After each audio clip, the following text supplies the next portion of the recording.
Hello student, Shrimati Maurya देवी तापड़िया कन्या महाविद्यालय की इस यूट्यूब चैनल पर आप सभी का फिर से स्वागत है। आज का जो अपना टॉपिक है वो है कॉम्प्लेक्स डिफरेंशिएशन।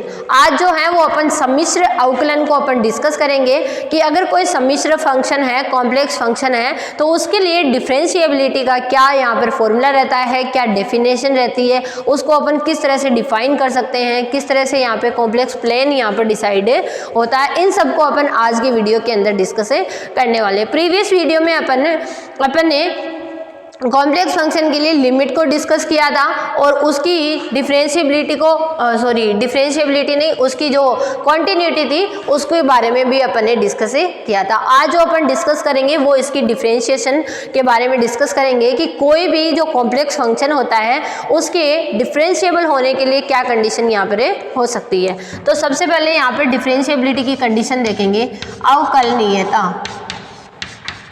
तो कॉम्प्लेक्स फंक्शन में अवकलनीयता की डेफिनेशन देखेंगे कि कॉम्प्लेक्स फंक्शन जो है, कोई भी कॉम्प्लेक्स फंक्शन वो यहाँ पर अवकलनीय किस तरह से डिफाइन हो सकता है। ठीक है, तो यहाँ पर अपन देखेंगे लिखेंगे किसी सम्मिश्र तल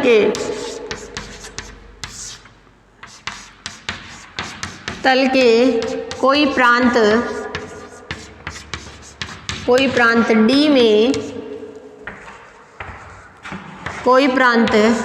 D में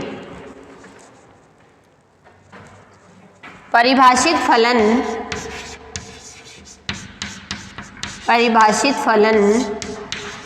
f ऑफ z बिंदु z0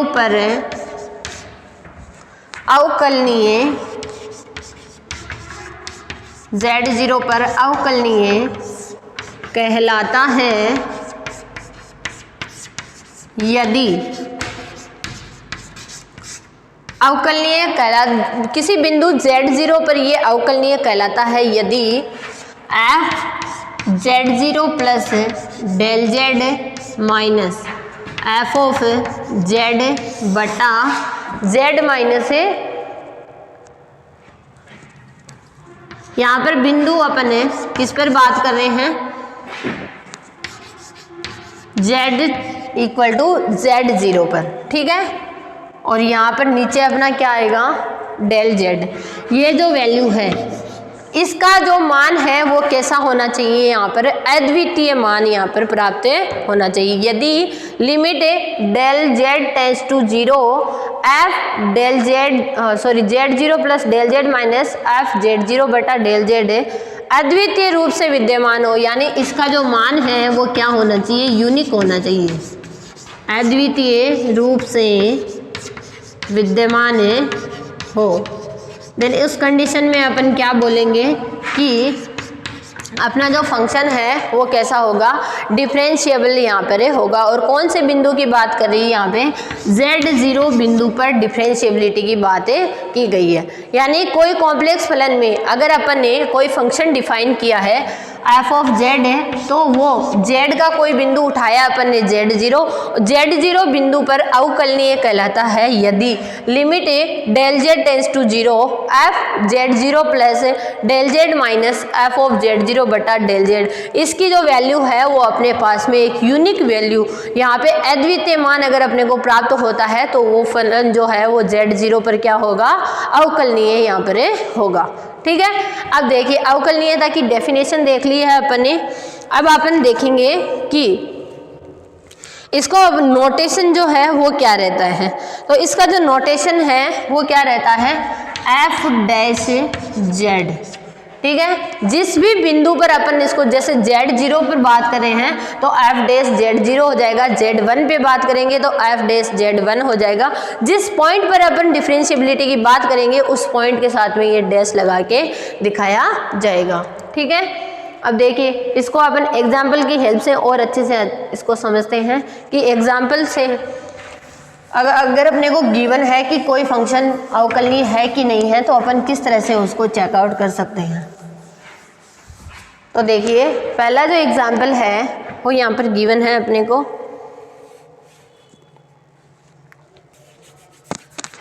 अपने को गिवन है कि सिद्ध कीजिए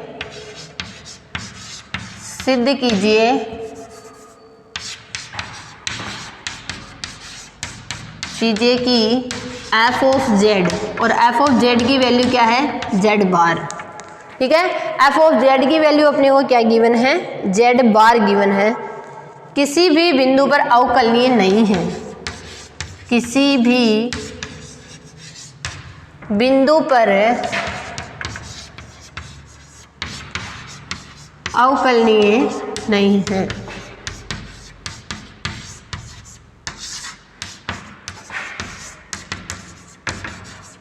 ठीक है, तो देखिए अपन किस तरह से करेंगे इसको। सबसे पहले जो फॉर्मूला होता है उसको अपन देखेंगे। तो एफ डैश जेड क्या होता है, limit del Z tends to 0 Z plus del Z F of plus minus F of Z बटा डेल जेड, इसी तरह से लिखा जाएगा। तो देखिए अब इनकी वैल्यू जो है वो अपन पुट कर देते हैं। अपनी जो पहली इसकी वैल्यू है, इसकी वैल्यू है एफ की फॉर्म में होगा तो इस पर बार लग जाएगा, यानी जेड प्लस डेल जेड का बार, ठीक है, माइनस जेड का बार बटा डेल जेड। ठीक है, यही रहेगा। अब देखिए इनकी जो वैल्यू होगी उसको अपन ने पुट कर लेते हैं यहाँ पे।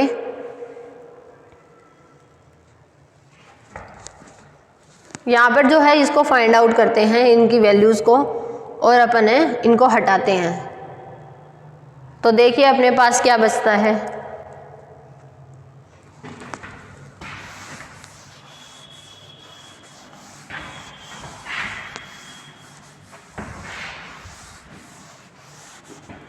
अब देखिए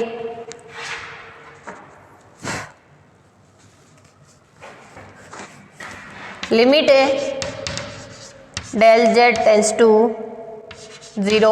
अब इसको तोड़ते हैं तो ये होगा जेड बार प्लस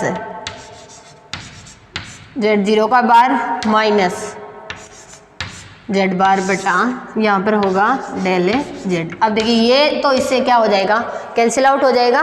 अब इसकी वैल्यू जो है वो अपन एक्स वगैरह की फॉर्म में लिखते हैं, यानी अपन डेल जेड की जगह नहीं लिखते, del X tends to 0 del Y tends to 0 ये लिखते हैं। और डेल एक्स जेड मतलब यहाँ पर मैं लिखूंगी del x plus iota del Y, यही लिखा जाएगा ना डेल जेड को, और उसके ऊपर क्या है, बार है। ठीक है, और नीचे जो है मैं इसकी वैल्यू को लिखूंगी, डेल जेड है तो लिखेंगे del x plus iota del Y. ठीक है, अब देखिए अपने पास जब इस बार को अपन हटाएंगे तो अपने पास क्या बचेगा, बार का मतलब क्या होता है, वहां पर उसका संयुग्म में रिप्रेजेंट होता है, यानी del z del x minus eta del y बटा del x plus iota del y. अब देखिए जब अपन डेल एक्स को 0 लेंगे, क्या ले लें, डेल एक्स टेंस टू 0 लेंगे तो अपने पास में क्या वैल्यू फाइंड आउट होगी, माइनस का 1 वैल्यू फाइंड आउट होगी। और जब अपन del y value y tends to 0 लेंगे तो अपने पास क्या वैल्यू फाइंड आउट होगी, प्लस का 1 अपने पास फाइंड आउट होगी। तो यहाँ पर एक वैल्यू आएगी प्लस का 1 और दूसरी वैल्यू आएगी माइनस का 1। तो अपन देख रहे हैं कि अपनी जो वैल्यू है वो यहाँ पर कैसी नहीं है, यूनिक नहीं है। तो यहाँ लिखेंगे जो कि अद्वितीय नहीं है। अद्वितीय का मतलब तो ये होता है कि अपने को सिर्फ उस पॉइंट पर एक ही वैल्यू फाइंड आउट होनी चाहिए। तो यहाँ पर ये क्या नहीं हो रही है, एक वैल्यू फाइंड आउट नहीं हो रही है, अद्वितीय नहीं है। तो अगर अद्वितीय नहीं है तो अपने पास में क्या हो जाएगा, ये इस पर्टिकुलर पॉइंट पर क्या नहीं होगा, ये डिफरेंशिएबल नहीं होगा। मतलब जो Z0 पॉइंट अपन लेके चले, मान लो कि कोई भी बिंदु यहाँ पर लेके चले तो ये किसी भी बिंदु पर क्या नहीं होगा, ये डिफरेंशिएबल नहीं होगा। तो अपन लिखेंगे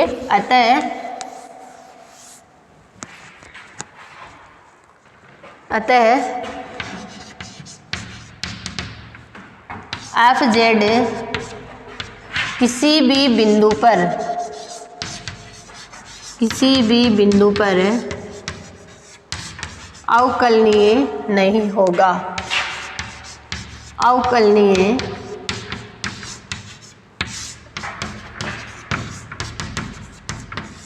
ठीक है। इस तरह से अपन इजीली जो है वो यहाँ पर आंसर को फाइंड आउट कर सकते हैं। ठीक है, अब देखिए एक और एग्जाम्पल को देख लेते हैं यहाँ पर अपन,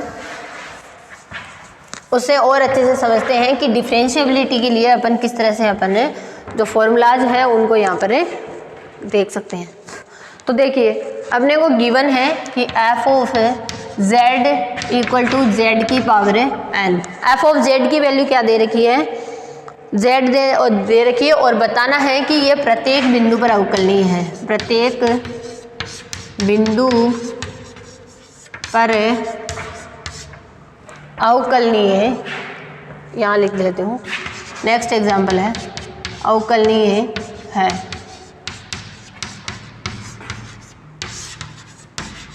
ठीक है, तो देखिए इसको कैसे करेंगे। यहाँ पर वैल्यू होती है f डैश z की, limit del z tends to 0 z plus del z minus f of z बटा डेल z। अब देखिए इसको सरल करते हैं अपन, limit del z tends to 0। अब देखिए यहाँ पर अपन ने क्या बन जाएगा, z प्लस डेल z की पावर n बन जाएगा और इधर क्या बन जाएगा, z की पावर n बन जाएगा बटा डेल z। अब अपन इसका क्या कर लेते हैं, यहाँ पे एक्सपेंशन कर लेते हैं, प्रसार जो कहते हैं जो यहाँ पर इसका कर लेते हैं जिससे अपन इसको सरल कर सकें। तो देखिए इसका एक्सपेंशन करते हैं तो अपने पास क्या वैल्यू बनेगी, अपने पास वैल्यू बनेगी f ऑफ z के लिए, यहाँ पर देखिए limit del z tends to 0, ये बनेगा पहला z की पावर n। ठीक है, फिर बनेगा z की power n minus 1 dot del z, ये बनेगा। फिर जो थर्ड जो होगा इनका फैक्टोरियल भी साथ में चलता जाएगा। ठीक है, n, ठीक है, फिर दूसरा n माइनस 1 बटा 2।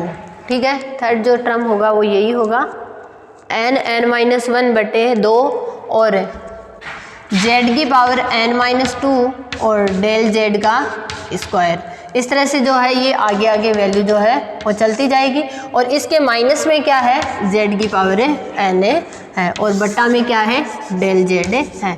तो देखिए z की पावर n से ये z की पावर n क्या होगी, कैंसिल हो जाएगी।